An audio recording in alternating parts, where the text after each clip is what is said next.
गौरी गोपाल आश्रम में जो वृद्ध माताएं रहती हैं, इन माताओं में आज एक और मां सम्मिलित होने के लिए आई हैं। मां को छोड़ने के लिए मां का बेटा ही आया है।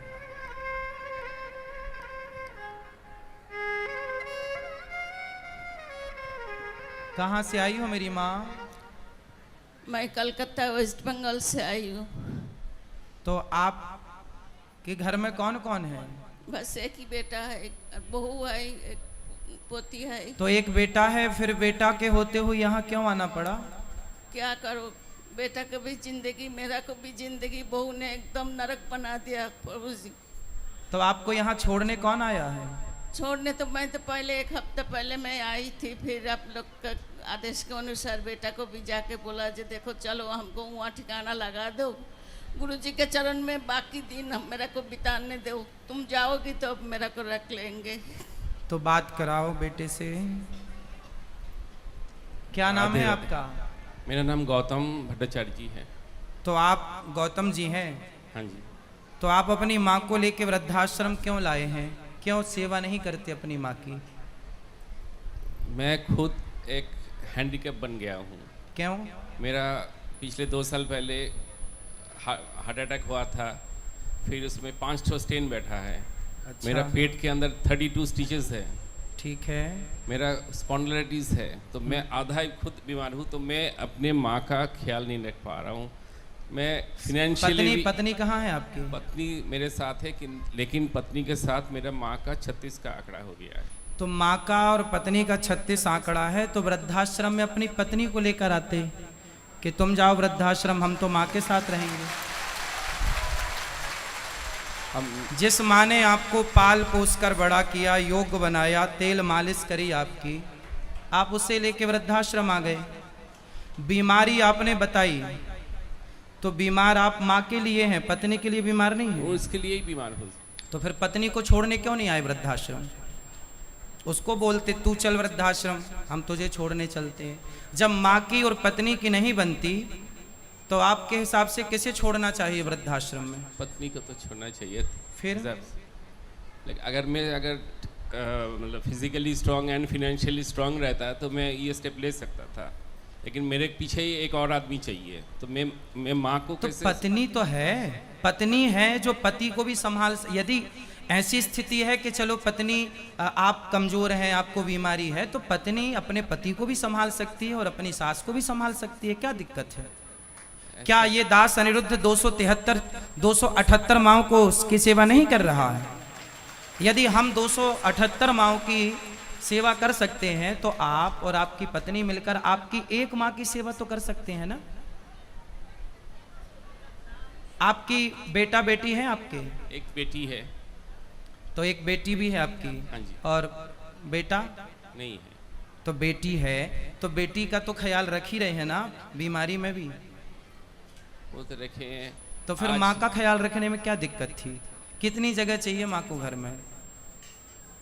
आज अभी बोल रही थी कि बचपन में मैं तुमको हॉस्टल छोड़ने जाता था, आज उल्टा हो गया, आज बुढ़ापा में तुम मेरे को वृद्धाश्रम छोड़ने आ रहे हो। तो क्यों ऐसे दिन आए? आप जैसे बेटे यदि हिम्मत हार जाएंगे, देखो माँ, ये वही माँ तो है ना जिसने आपकी उंगली पकड़कर आपको चलना सिखाया, सब क्या पढ़ाया लिखाया, क्या नहीं करती माँ? क्या क्या नहीं करती, क्या क्या बताएं? कोई नहीं, किसी से छिपा नहीं है माँ का योगदान बच्चे के लिए। लेकिन आपका जब विवाह हुआ, शादी हुई, बच्चे हुए, तो आप माँ को लेकर, अरे आप पत्नी को समझा नहीं सकते प्यार से कि क्या जरूरत है? माँ का पत्नी से 36 का आंकड़ा है, तो पत्नी को समझाओ। 35 साल हो गया मेरा शादी हुआ है। 35 साल में एक ऐसा साल नहीं गया कि माँ के साथ मेरा अनबन नहीं करवाया, या घर से, मतलब लास्ट में तो फेडअप होके मैंने छोड़ दिया कि भाई जो करना है करो।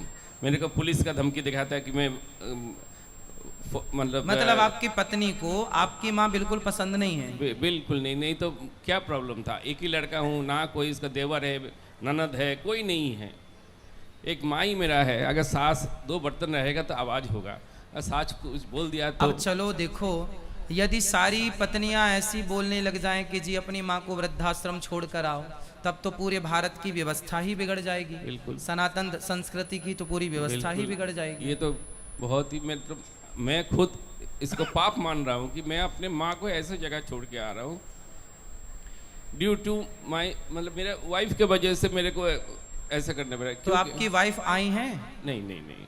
तो उनको लाओ, कभी हम उनको भी समझाएंगे, कभी उनसे बात करेंगे। और मैं आप सबसे इनके माध्यम से बताऊं, हर स्त्री को मैं बताऊं, स्त्रियों को दुख देने वाली, स्त्रियों को सताने वाले पुरुष नहीं होते, स्त्रियों को दुख देने वाली स्त्रियां ही होती हैं। ये बात 99% सही है, 1% किसी केस में ऐसे नहीं मान सकते।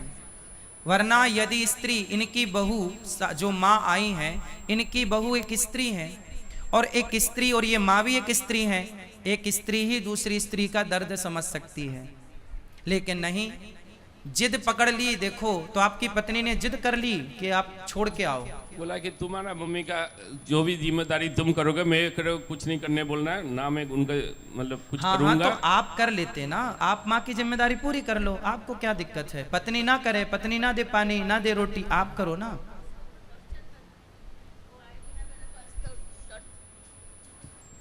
अगर वो आएगी मेरा को कुछ करेगी ना, तो उसको ऊपर टॉर्चर करेगी, खाना नहीं देगी। अच्छा, ये आपकी सेवा करेंगे तो पत्नी इनको टॉर्चर इसको करेगी। टॉर्चर करेगी और बोलता ज्यादा करेगी तो तुमको पुलिस में, क्लब में जाके बताऊंगी जो तुम्हारा माँ मिलके मेरा को टॉर्चर कर रहे हो, और पुलिस के जाके कंप्लेन करेंगे, जेल में माँ बेटा को जेल में भर देंगे। देख लो जरा, आजकल कानून भी ऐसे हैं कि स्त्रियों की सुनवाई ही होती है।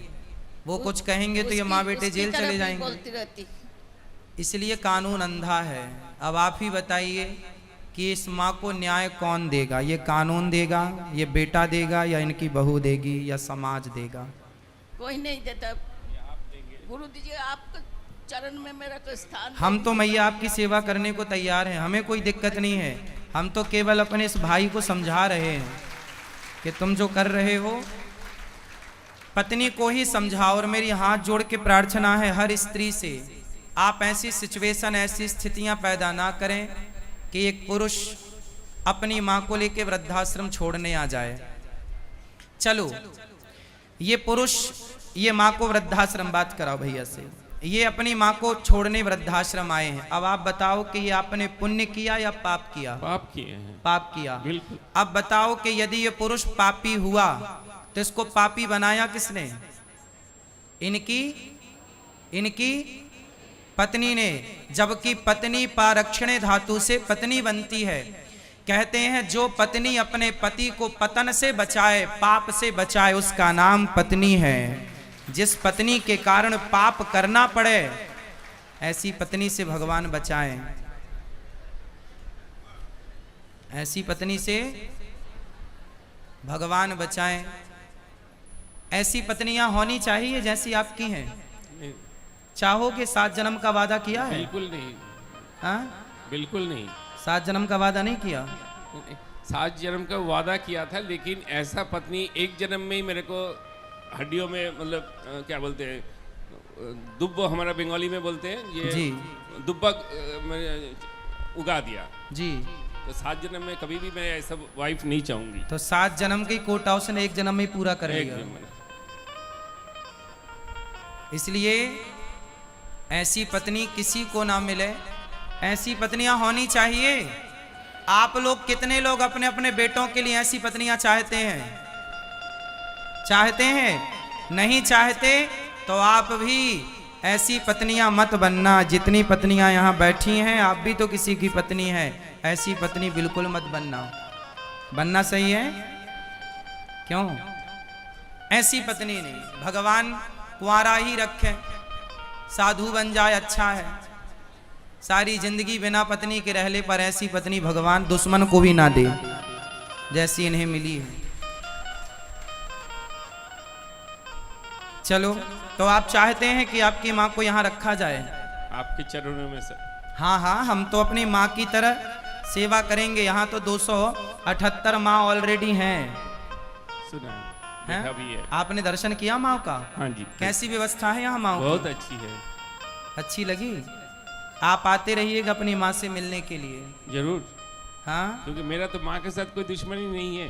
बीच में कोई था, माँ को मैं किसके पास रखता। तो पत्नी आपको भी परेशान करती हैं? बहुत, नहीं तो इस उम्र में मेरा 55 है। 2 साल पहले मेरा हार्ट अटैक हो गया है। मैं कोई मतलब ऐब मेरे में कुछ नहीं है। मैं काम में जाता हूँ, काम करके तो घर में आपने रहता कभी हूँ। प्यार से अपनी पत्नी को समझाया नहीं कि भाग्यवान तुम 35 क्या साल कर हो रहे गए। हो? 35 साल में कितना बार समझाऊंगा, नहीं समझी? नहीं समझी। इसलिए तो आज ये दिन देखने पड़ा। हम आपकी पीड़ा को समझ सकते हैं, आपके कष्ट को, आपके दर्द को समझ सकते हैं, लेकिन हर स्त्री से मैं प्रार्थना करता हूँ कि इतना मत सताइए, समाज में इतना पति को प्रताड़ित मत कीजिए, अपनी सास को प्रताड़ित मत कीजिए।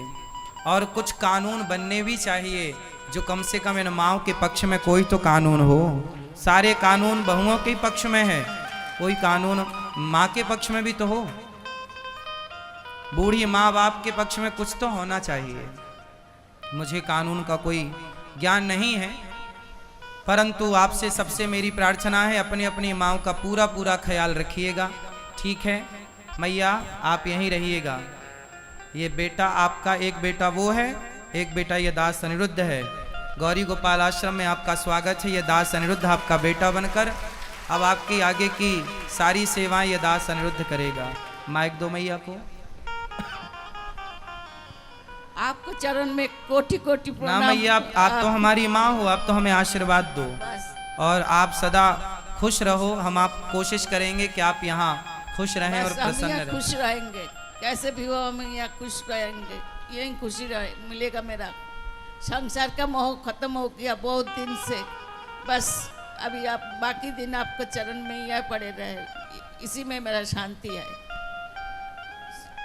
बस आप खुश रहें। आप सबकी खुशी के लिए देखिए, ये गौरी गोपाल आश्रम 278 माताओं को गौरी गोपाल भगवान ने अपने हृदय से लगाया है। ये सारी ऐसी माताएं, बेसहारा माएँ इस बेटे के पास आई, तो अब इनकी सेवा करना हमारा धर्म है।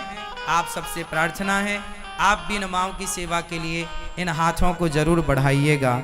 आप भी गौरी गोपाल आश्रम में चल रही सेवाओं के लिए माँओं को आप भोजन की सेवा से जोड़िएगा।